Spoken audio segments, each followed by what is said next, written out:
Hey guys, it's Dan, your host of Dan's Reviews, and today I'm back for another video for Fear the Walking Dead. And in today's video, we're going to be going over a brand new piece of information that's just released for Fear the Walking Dead regarding Alicia and how the showrunners have potentially just revealed to us that there is, in fact, a immune character in the Walking Dead franchise. This place is built on a lie. No matter what's coming, we have to live.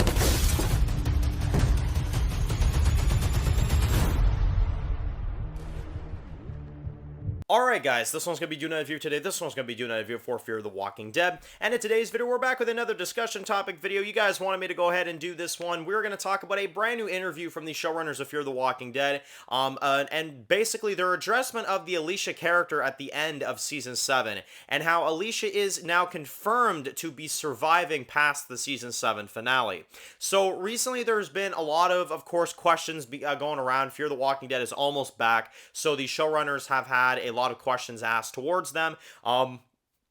You know, Karen David, I know she had an interview recently as well too, where people asked her about, you know, the King County episode, which, you know, she couldn't really reveal all that much, but she did share a few details. But the big thing that I've heard from the showrunners is that apparently Alicia, a lot of fans were asking the showrunners if Alicia survived the Season 7 finale. And they confirmed that she did. They confirmed that Alicia is still alive, that she's still out there past the Season 7 finale. Now, obviously, after the timeline of Season 8, you know, with the major time skip that we're about to get, is she still alive by that time? That's hard to tell. Obviously, that's several years in the future. That's like 7 years ahead. So, is Alicia still alive by the Season 8 timeline? They didn't answer that, but they did answer that she does survive the Season 7 finale. So, the way they wrap up Alicia's story with her, you know, waking up magically and just, you know, feeling fine and drinking water and walking off, you know what I mean, to a burning tower for some weird friggin' reason. Apparently that was real. Apparently she did survive. That was a real situation. She didn't die in that scene. She is alive, and that's what the showrunners are saying. So, by them saying that, and by them confirming that Alicia survived, it has actually confirmed a theory that I've had for many, many months, and I know a lot of you guys have had for many, many months, which is that, yeah, Fear the Walking Dead has just pulled an immunity storyline. It did. And you can't convince me that they didn't, okay? And this is why it's a immunity storyline. If you are bit by a walker, okay, we've learned this many years in the Walking Dead franchise. I've been watching Walking Dead for many, many years. I know how this works. When you're bit by a walker, the infection, the fever burns you out. That's what Morgan told Rick in Season 1.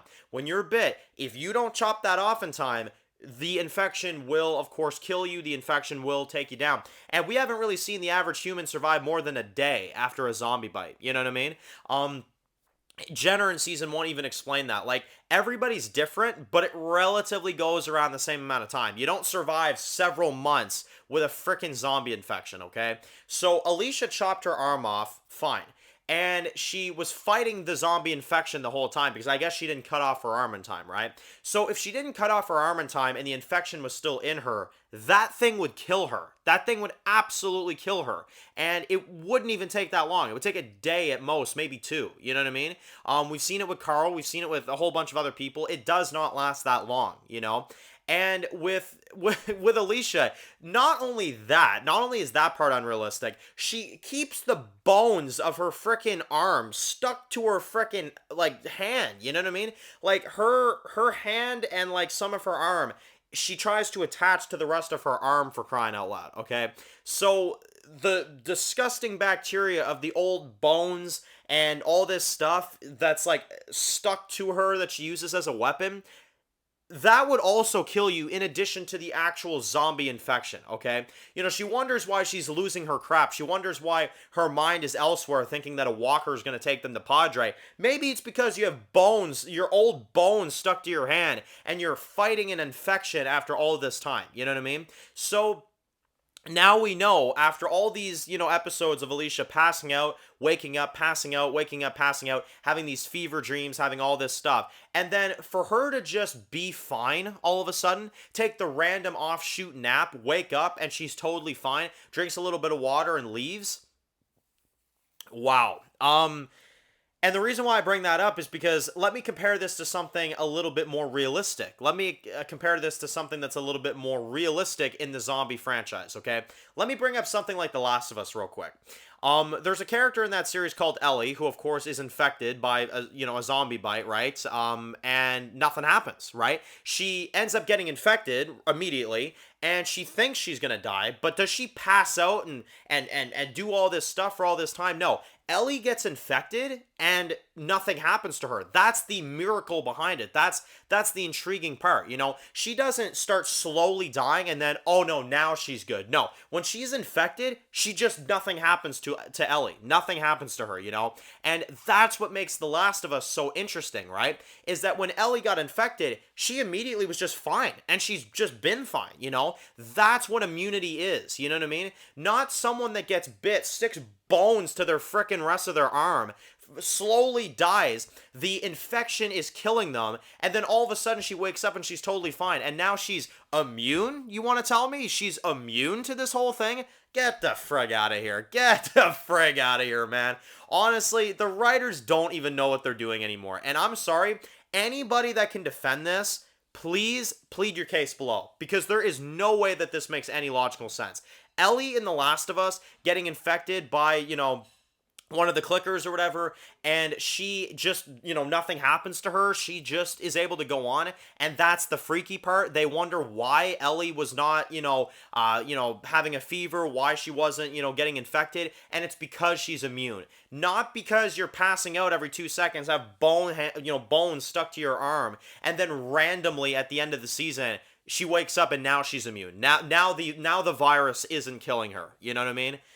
Unbelievable. And she survives. So obviously this virus, this illness, it just went away. You know what I mean? Which, if you ask me, I don't care if people say, oh, well, that's realistic because Walking Dead could do something like that. Walking Dead zombie rules are different from other zombie content. Really? Because one second I see Carl or I see Tyrese die from a zombie bite within the same day, and then I see someone like friggin' Alicia who's just been passing out, waking up every 2 seconds for months on end, and then the infection, when you think it's just about to kill her, all of a sudden, no, that's not the case.